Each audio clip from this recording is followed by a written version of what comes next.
Today we're talking about 4 great beginner animals for you. We're talking about the ball python, the corn snake, the leopard gecko, as well as the bearded dragon. We're going to go over what their home should look like, what you should feed them, and their temperament. Up first, we got the ball python. Now, if you're looking for a snake that's just going to kind of hang out with you and not do too much, this is going to be a great option for you. As far as what its home should look like, this is going to get you started.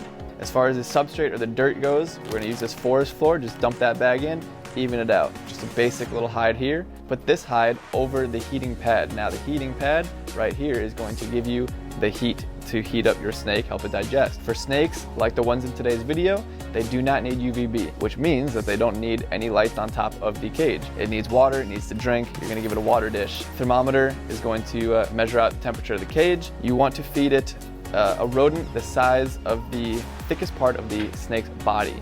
Now people will come in and they will wonder why their snake isn't growing.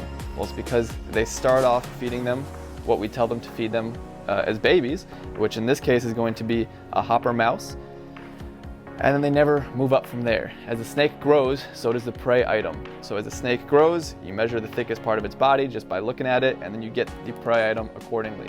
Now we've got our corn snake out. As far as what its home should look like, very similar to the ball python. As far as temperament, as you can see, it's a little bit more active. They have more curious snakes. So if you're looking for something that you can interact with a little bit more, corn snake might be a great option for you. Now as far as feeding goes, as you can see, it's a lot smaller bodied animal. So we would start off, well, this is a little bit of an older animal. Usually we'll start them off on pinky mice. However, this one in particular, we're gonna do a fuzzy mouse, which is right here. And same as the ball python, as the snake grows, so does what you should feed it. Now we got our bearded dragons we're gonna talk about. Now, this is a little baby. It's nice and cute. However, they don't stay that small. They do get bigger. This is what you can expect from an adult. They just like to chill. They like to hang out with you. Babies, I'm keeping a little grip on him because he does like to run. However, they grow up and they just are lazy. They like it hot, like it very hot. They come from Australia. They're gonna need a basking spot as well as UVB. This does it both.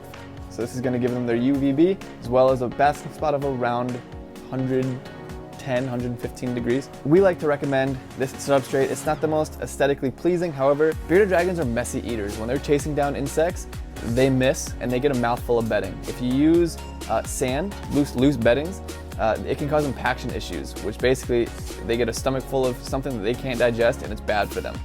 What that is just compressed alfalfa hay. So if they eat that, it's 100% edible. They'll pass it just fine. A little branch or something for them to bask on. Now, this is gonna be for the baby. For the adult, he's gonna need something a little bit bigger than that. Calcium powder, you're gonna dust this on the insects that they eat. It's gonna grow their bones nice, big and strong. A food dish, bearded dragons are also herbivores. They're gonna need lettuce as well as insects. Give them fresh, dark, leafy greens. You can dust some calcium powder on that too. Now for babies, you can get away with a little bit of a smaller cage. However, for an adult, the minimum would be this cage right here. And this is called a 40-gallon breeder size. It's always better to give bigger. However, if you can't go bigger than this, you gotta at least get to this size. Now we're talking about leopard geckos. Leopard geckos are another great beginner lizard for you. Their housing requirements are a little bit smaller than that of the bearded dragon. They are nocturnal. So one thing that you're gonna notice is there's no heat lamps. There's no big bulky domes that have to go on top. They're gonna use the same thing as those snakes, and that's going to be this heating pad. That's going to once again be on one side of the tank to create a hot spot where you're gonna put one of the hides, as well as the cold spot, which is going to be the other side of the tank. As far as the substrate goes, you're gonna use this Eco Earth. You're gonna mist these guys maybe a couple times a week to raise those humidity levels, help with shedding. They are nocturnal, which means that you're not going to see them out during the day a whole lot. Same thing as the bearded dragons though, you're going to dust their food items. They don't like salad, they will not eat salad for you. So it's just going to be an insect basis. Now, leopard geckos have developed an enzyme in them to actually fully use up mealworm and superworm shells. A lot of lizards can't digest those. Leopard geckos can. So mealworms can actually be a safe staple diet for them, as well as roaches and crickets. Temperament-wise, they're gonna be a little bit more curious than the bearded dragon. However, they're just gonna hang out with you like the bearded dragon. Now those are gonna be our 4 great beginner animals for you. Now, we have them all here at Predators Reptile Center, as well as everything that you're gonna need to take care of them. So stop by, check them out.